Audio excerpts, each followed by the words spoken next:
tonight.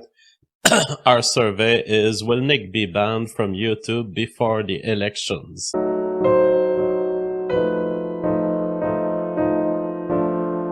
I think that there is a very high chance that he will be banned.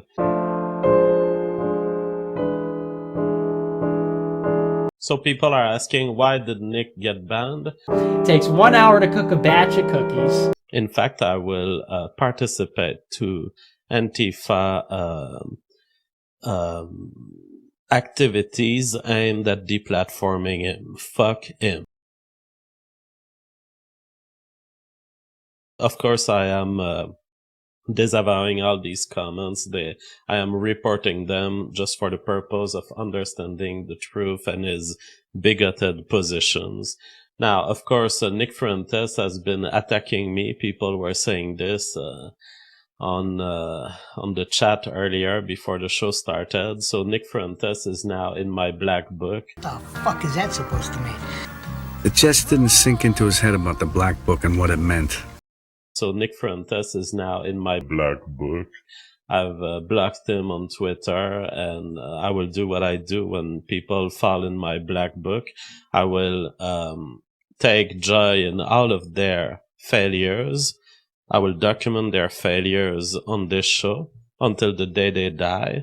I will not talk with them. I will not engage with them. And the day they die, I will write their biography and underline just how poorly their lives have been spent pursuing bad ideas and being wrong all the time. This will be part of their eulogy. Of course, Nick has decided that instead of addressing my ideas and my comments, which I find very relevant for the right wing, or worst case scenario, if you don't find them relevant, you don't comment on them, you know, but instead of engaging with my non-personal attacks of him and his ideas, I see Cathy Zoo, and I checked that it's really from her Twitter account, Political Cathy, yesterday saying on Twitter, I want to suck cocks, I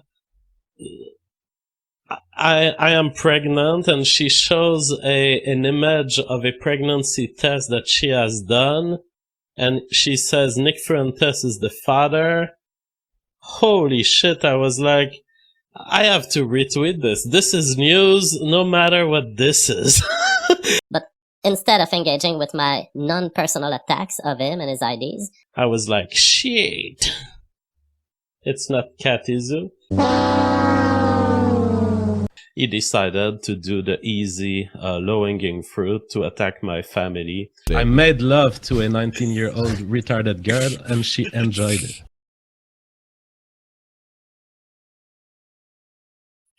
All right, we have a question for Mama JF coming on the super chat.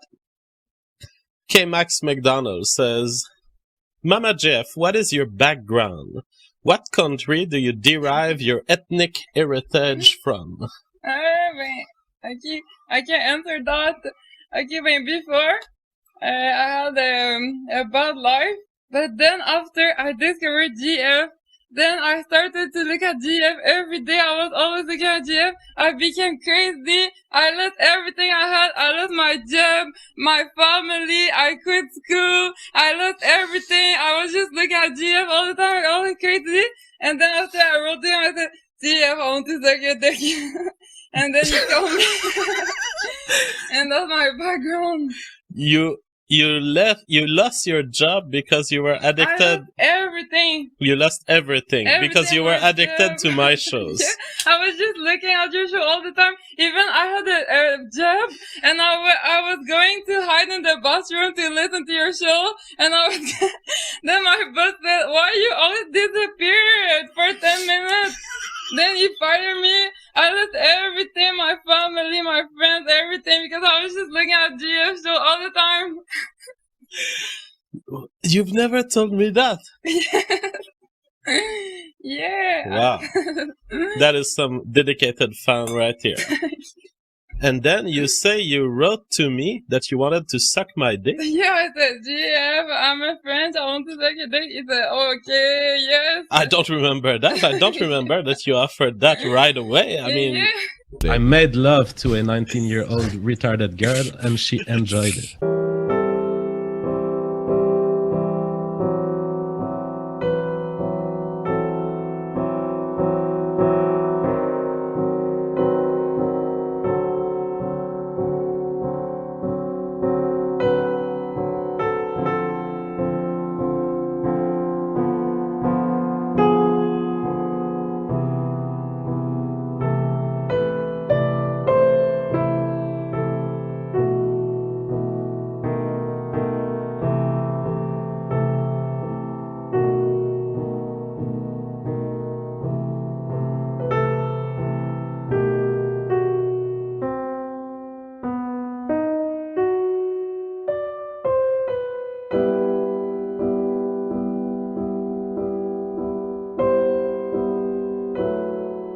Low-hanging fruit.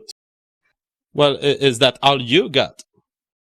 Well, I mean, I could talk about how you fucked a retarded girl until a court had to intervene. Alright, I'm kicking this guy. I fucked a retarded girl. Yeah? She consented to the interaction and she was an adult. And says, this is what took place.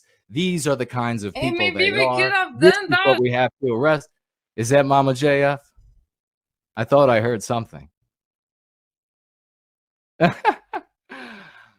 Anyhow, I had to mute Mama JF because she was telling some mean things about no white guilt. I apologize. Everyone who is who's a fan of the show knows that Mama JF has an uncontrollable and irrational hate of no white guilt, and we don't hate her for it. It's just a brain spark that she has where she construes no white guilt as someone else. All right. and then she comes right back. All right. Sorry about that. All right. Lawrence Forbes says, does Mama JF really have an issue with no white guilt, or is she just fooling around? She has an actual issue. I need to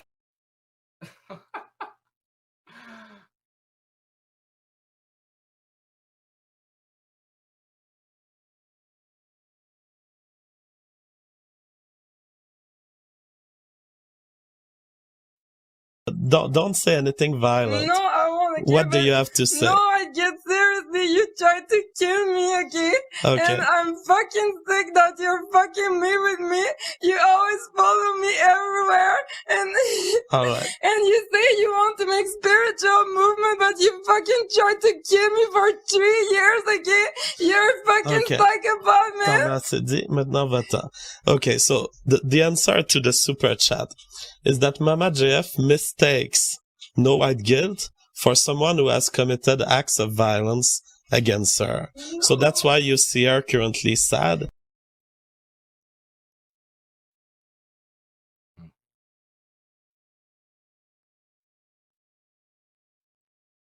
Mama JF has been the victim of an act of violence. It was not by no white guilt at all. She is confused, and because she is confused, she associates no white guilt with...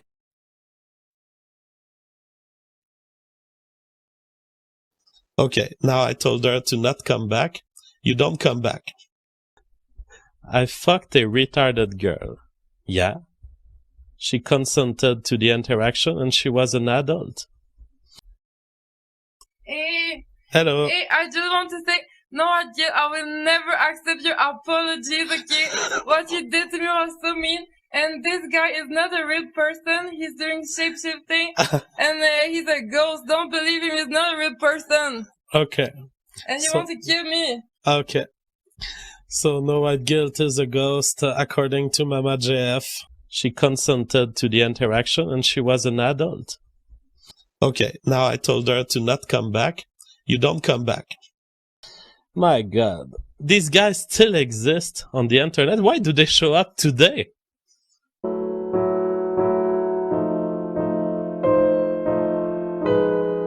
And and so he is now in my black book. I will be feeling joy at every moment where he fails, at every moment where he progressively gets destroyed. In fact, I will participate to Antifa activities aimed at deplatforming him. Fuck him. So people are asking, why did Nick get banned?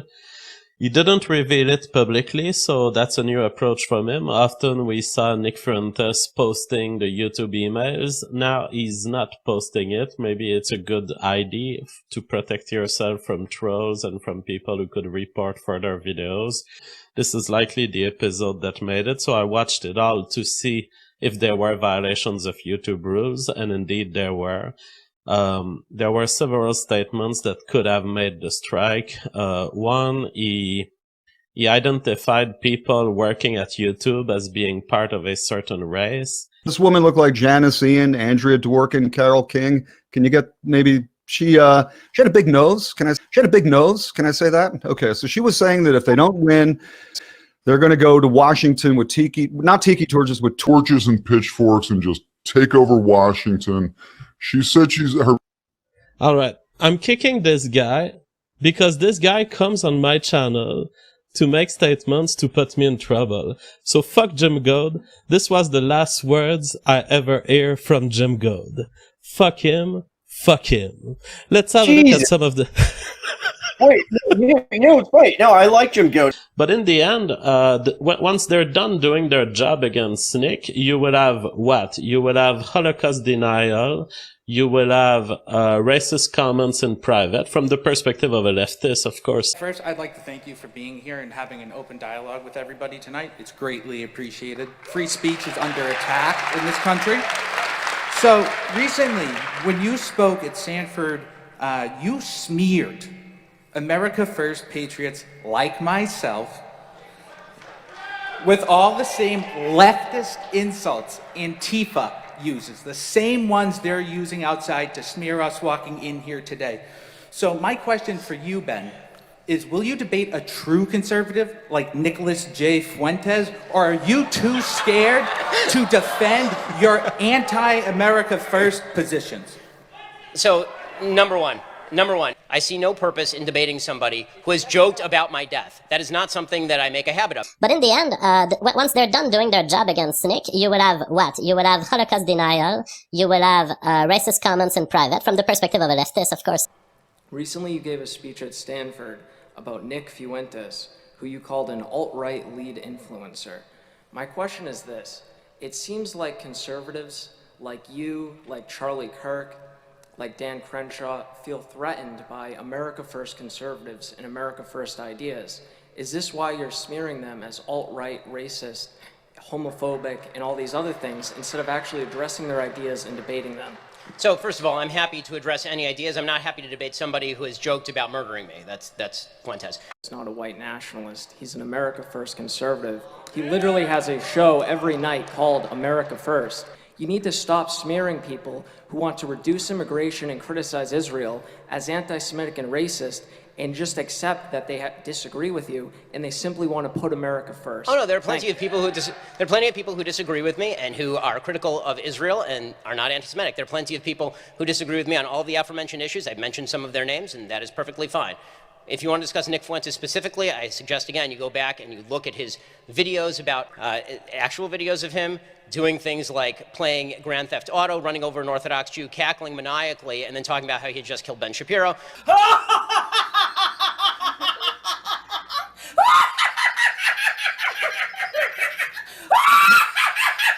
So that is a fact that the leftists will bring. He has been making jokes around genocide. But Ben Shapiro doesn't like when you talk about the Holocaust. He gets really upset about the this. Holocaust itself. You have some questions. You do. No, I would never question the Holocaust. Like this is a direct quote from a lead influencer in the alt-right. Me. Says, I'm not in the alt-right. If I take 1 hour to cook a batch of cookies and Cookie Monster has 15 ovens working 24 hours a day, every day for 5 years, how long does it take Cookie Monster to make 6 million batches of cookies? I don't know. That's a good question. No, that doesn't sound really correct to me. Wait a second. It takes 1 hour to build a batch of cookies, and you have 15 ovens, probably in 4 different kitchens, right, doing 24 hours a day for 5 years. How long would it take to get to 6 million? I don't know. It certainly wouldn't be 5 years, right? The math doesn't seem to add up there. None of it really adds up. None of it really makes sense. This crazy cookie analogy. 6 million cookies? Nah, I don't buy it. That's all irony. I'm an irony bro. That's all irony. Ben Shapiro's an irony That's the kind of stuff some of these folks are saying. That was all ironic. I'm an irony. Bro, I said it was ironic. Oh, that's so funny. It's just like in the Joker. Ben Shapiro's like, you really believe that making that cookie joke was funny, don't you? I do. And I'm tired of pretending it's not. So I think it's very likely one of those that made it to the threshold of YouTube. In fact, I will participate to Antifa activities and deplatforming it. Fuck him.